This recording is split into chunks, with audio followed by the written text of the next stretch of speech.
Welcome to my next Better Call Saul Season 5 episode review video. Before I get into that, though, pretty important. If you aren't caught up to the point where I am and rewatching or watching Better Call Saul, or you're just not entirely sure, then you definitely need to take the initiative and pay attention to the episode's title, which of course I'll mention, as well as put in the description. If that happens to be the case, you find out that you're not caught up, it would be my recommendation that you don't watch this detailed review any further to avoid any potential spoilers. And full disclosure, I've already seen Better Call Saul all the way through one time. In fact, I actually did episode reviews of Better Call Saul when Better Call Saul Season 6 was airing. So, if you want to jump ahead just a little bit now and see any of those reviews, you can click right here with about 20 seconds left to go to the video. That will be the end screen and the link to my Better Call Saul Season 6 playlist. And for you Breaking Bad fans out there, which you all should be, I'll put my Breaking Bad playlist right here. 20 seconds left to go to the video. That will be all my Breaking Bad reviews, my episodes, top episodes ranked, my characters ranked, my top characters, and my seasons ranked. All 5 seasons. Although some people would say it's 6 seasons. Season 5 is just one season split into 2 parts. So for those of you that are wondering. But anyway, one of my favorite shows of all time, both Breaking Bad and Better Call Saul. Both are easily in the top 10. Breaking Bad easily being in the top 5. I'm not sure where Better Call Saul sits at this moment. Maybe 6th or 7th. But anyway, with all that said, this will be Better Call Saul Season 5, Episode 8. The title of this episode is called Bagman. And this will be my review, reaction, recap after just finishing watching the episode. And I know a lot of you were looking forward to this one, so I'm glad that I'm finally able to get around to it. So, at the cartel stash house in Mexico, stocked with like luxury cars and a vault, 2 men clean a car whose seats are covered in blood. Then the cousins, Marco and Leonel, arrive at the stash house and silently fill 2 duffel bags with $7 million in cash required for Lalo Salamanca's bail in Albuquerque. After they depart, the manager of the stash house calls someone and informs them about the cousins' visit. Lalo is still being held at the MPC, the Metropolitan Detention Center, is amused after reading a newspaper report on the apparent arson of the Los Pornos Hermanos restaurant in Las Lunas.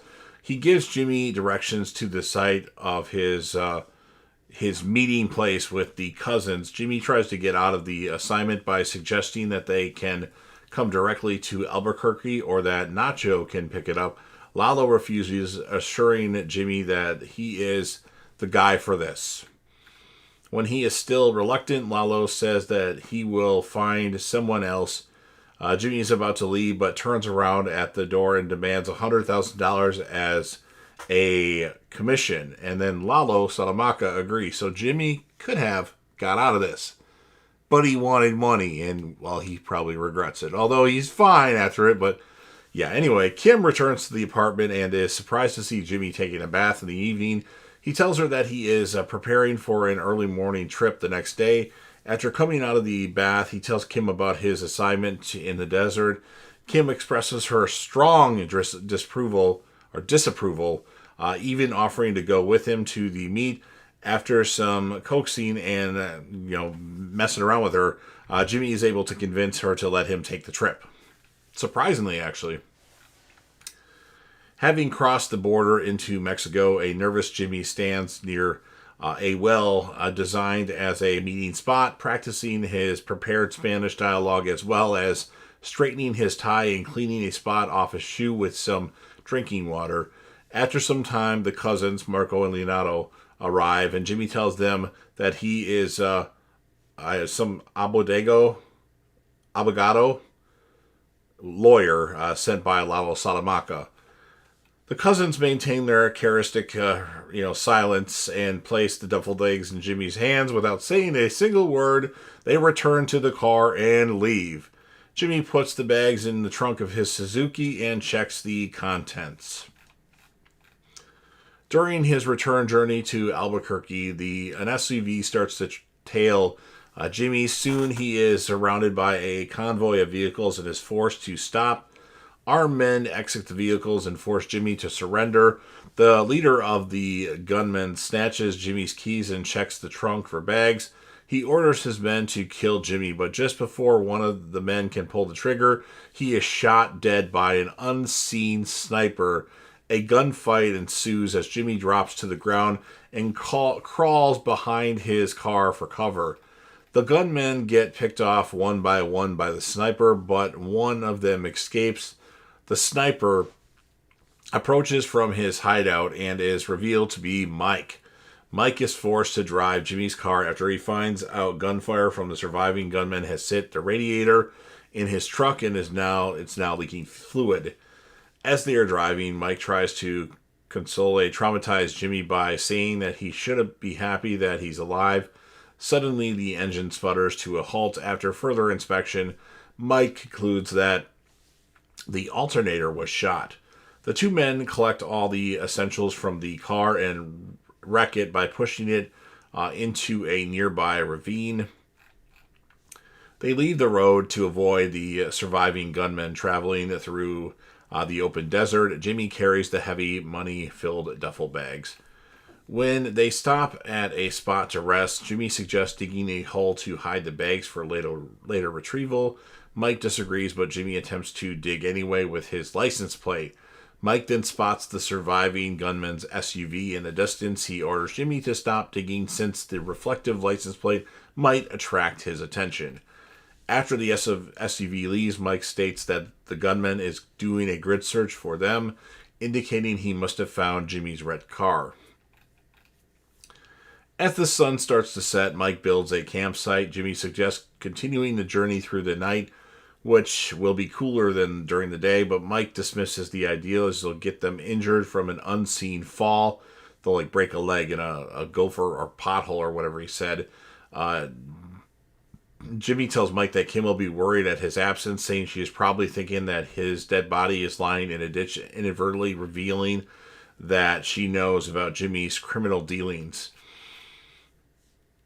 Mike is concerned that she might inform the police or spill the secret to friends, but Jimmy vouches for her. Mike then covers himself in a space blanket to keep himself warm, but he offers Jimmy one, but he refuses it. So Chuck callbacks with the space blanket thing, and Jimmy didn't like the whole space blanket thing that Chuck did.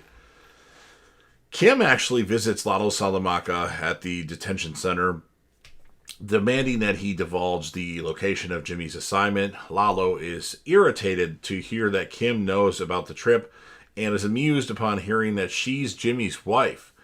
He tells her that there is no point in knowing her about Jimmy's whereabouts since he has the survival skills of a cockroach, suggesting that she wait a day to see whether he is still alive. Lalo leaves the meeting abruptly, refusing to help Kim and ignoring her pleas. Jimmy and Mike continue to walk the crazy walk that they have to do through the desert of Mexico into New Mexico. Mike advises Jimmy to use his Davis and Maine travel cup to collect his own urine since the water supply is very low. Mike refuses to give Jimmy more than a bottle cap full of water, again suggesting to drink the urine if he is very thirsty, not Thursday. Unable to bear the heavy load of the bags, Jimmy starts to drag them instead of carrying.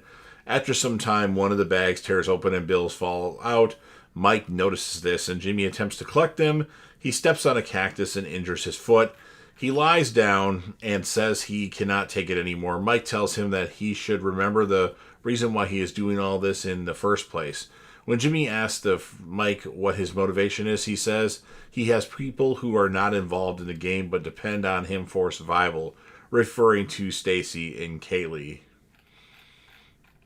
Mike spots the surviving gunmen driving on the horizon and orders Jimmy to stay down, but Jimmy is moved by Mike's pep talk. He wraps himself with Mike's space blanket so that the gunmen will spot him, ordering Mike to prepare his sniper rifle.